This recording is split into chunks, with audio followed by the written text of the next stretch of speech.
Good morning and welcome. We're glad you're all here. Today in class, we're doing something a little different. As you all know, I'm Miss Penninger. And I'm Miss Beane, and we're here to talk about the hashtag Red for Ed movement, a very significant movement that began about a year ago in West Virginia, Arizona, Oklahoma, Kentucky, and North Carolina, 5 of the worst states in terms of teacher salary.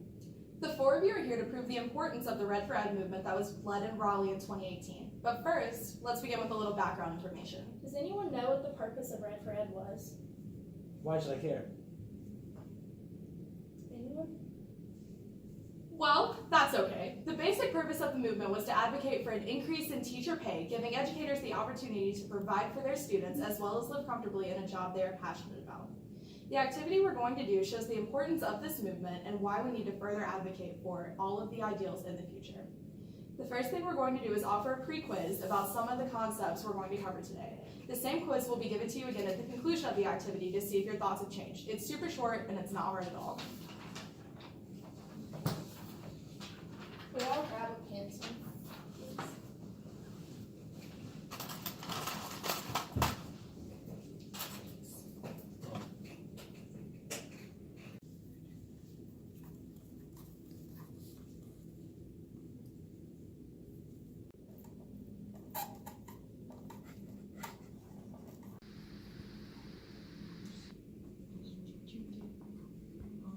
Great, thank you all. Now we have the fantastic opportunity to see an interview of the educator who actually went to Raleigh during this movement in 2018.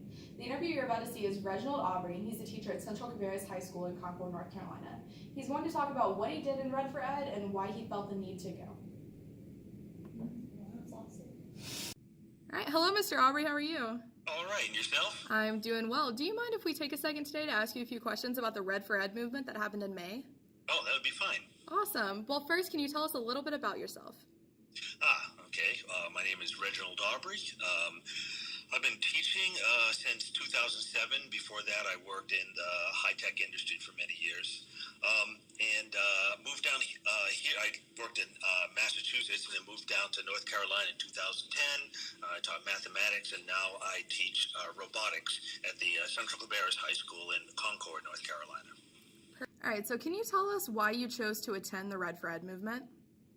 I wasn't going to at first, and then I talked to one of my colleagues, Mr. Brown, who convinced me, hey, he said, this thing's going to be really big. Tens of thousands of people are going to be there just from like the CMS area alone and the general Charlotte and Concord area. And, he said, this is a big thing, could make a difference. I was skeptical coming from the kind of state that I came from that had a union, and I thought it really is not going to make much of a difference. But he convinced me, hey, let's do it, and most of our colleagues will be there anyway, so let's go. So I did decide to go, and because I was just curious. I thought it would show a lot of school spirit, and here's the funny part of the story. So I wore my Central Cabarrus colors, and I think I was one of maybe 5 people in the entire crowd that had something other than a red shirt on, and I felt really bad because just about everyone wore red that day. It was pretty cool. So what did this movement mean for you? Well, to show some solidarity, the big point was to get in front of the politicians at the state level and say, this is how many of us there are who are willing to get up, come over here and show you we're concerned about these issues, and we don't like the attitude of calling us thugs because we took the day off to show that, hey, there's some serious issues with how educators are viewed in this state, and the changes that we'd like to see. So really, mostly a solidarity thing, and the chance to really give a sense of the numbers that could be involved, and especially because midterm elections were going to be coming up in the future, and it's like, hey, you're on call. We're all voters. Pay attention. Right. What do you hope to see in the future in changes in education? Wow. There's so many possibilities. Obviously, salaries are a big part, and especially where we rank among the 50 states in terms of salary. So that's a key issue. There are there are a lot of initiatives about education in this state. Clearly, it's a hot issue, and people are very much concerned. That's exciting to see. But we worry about, do you understand what the costs of school are and what the cost of salaries mean for the kind of educators that you want? You know, if you have someone who's just starting out in education as a teacher, and you want them to stay in these positions, you know, you don't want people going in and out of it, you know, staying for a school for a year or two, leaving. That's very disruptive. So you want people who are in for the long haul. That's tough to do if you're expecting young educators to come in who will be starting families, who hope to buy in the area that they work in. They need a salary that will sustain their ability to stay and work in the school or the school system that you hire them for, and that's really big. The kind of autonomy and to know that our voices will be heard on issues of education, that's a really huge issue also. I think those are two of the top issues that I think people were trying to get across. It's like it's time to listen to us. It's time to make some changes. It's time to really focus on what you at the state level feel the vision of public education is in this state. Thank you. And how long do you plan to keep teaching in the future if absolutely nothing changes? If absolutely nothing changes, I mean, you know, I'm kind of your typical teacher, typical older teacher. I'm kind of in it for the long haul. You know, I'm an older teacher. I would like to continue on to, you know, another 5 years at least, you know, until, you know, I finally hit the age where I'm at max Social Security, and it's probably time for me to move on and let someone else come in. But, you know, I really like the position I'm in. I love the school that I'm in. I would like to stay for the duration. That's my current plan. So looking at the younger generation of educators, how long do you think they'll stay at this salary? Boy, it's really tough because, I mean, they already are feeling the pinch of, you know, wanting to be able to purchase a home, wanting to live in an apartment that will allow some growth if, you know, they decide to have a family, to be able to travel back and forth to see their families if they're further away. It just, it's a little disheartening for them worrying about what will happen with salaries, especially where with the new salary structure, there are pay increases up to 15 years, and then there's just this big gap from like 15 to 30 or 35 where nothing really much happens. That can be worrying for someone who especially has put in time for the long haul, and then all of a sudden looks like they're going to sit and stagnate for quite a while. So I am concerned about my younger colleagues, and definitely I have seen much more, you know, a lot more changes happening in that population of the teaching staff than the older. Absolutely. And we have one last question for you, if that's okay. Sure. Why did you become a teacher? I'm kind of from a dynasty of teachers. My grandmother was a teacher, my mother was a teacher, my aunts and uncles and cousins were all teachers, so it was going to happen eventually. But, you know, having worked in high tech and in industry for a long time, it was fun, lots of neat innovations, lots of cool technology, lots of really wonderful and interesting people, but I kind of felt at the end of the day, I'm doing all of this work. I'm spending 50, 60 hours a week, and I'm basically just helping out a few people in a corner office somewhere in a corporation. I really wanted to get into the public sector because that was what, you know, I saw in my life, you know, my mother doing, and I believe in the public sector, so I wanted to be part of that. Perfect. Well, thank you so much for your time. You bet. All right, and it's been great talking to you. Great seeing you. Thank you. Take care.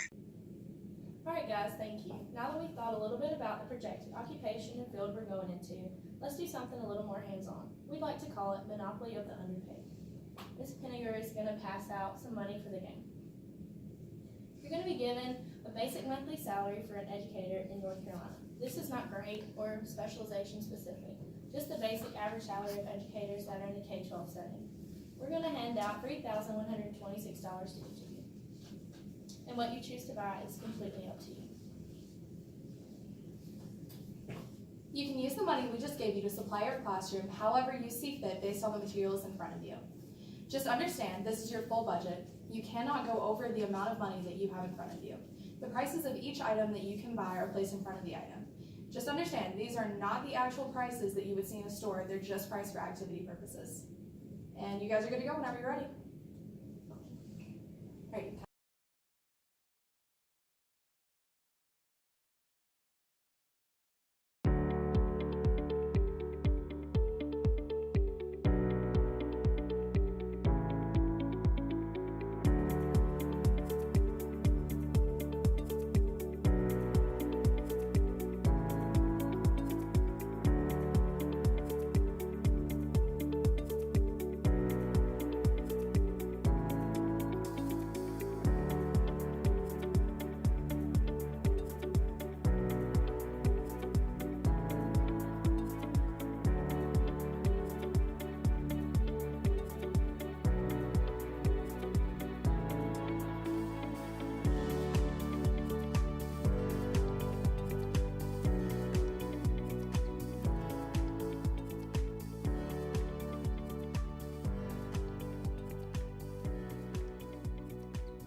Hey, where did Amy go? Okay. Anyway. Who has money left over? And how much? $69. Okay. 506. Alright. Just 6. Okay. Alright, so this is your remaining budget for the month. Now let's talk about something you probably didn't think about. This is the rest of the money you have for the rest of the month. So what are you guys gonna do when rent is due? That's about $800 per month. Your monthly bills for utilities are due. That's about $450 per month. You need gas to get to work. That's about $60 per month. Food is necessary for survival. That's about $200 per month. Your minimum monthly total was $1,510. So how much should you have spent on your classroom? Only about $1,616, and that leaves you with absolutely nothing left over. Yes, now your classroom is well equipped and you're comfortable, but you're also homeless, starving, and you can't drive to work. Does anyone have any thoughts on what we just did? I am financially dependent and I'm a broke person. I'm broke. We just don't get paid enough. So as we explained in the beginning, all of you are going to be issued a post quiz to see if your thoughts have changed throughout the activity.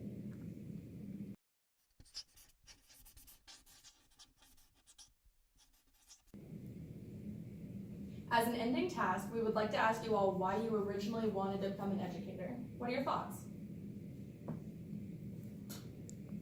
It's something that is extremely beneficial for the future and something I'm very interested in, but the pay is not very good, and that's something that definitely needs to get fixed.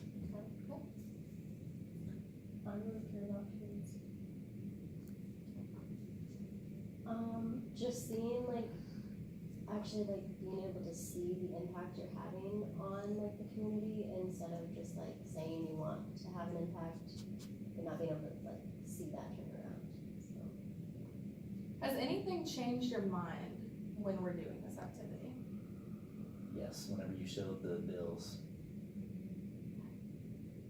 You can definitely think more. I wouldn't necessarily say it's changed my mind yet, but think more, yes. It's kind of opened my eyes as to how much things cost and how little teachers get paid.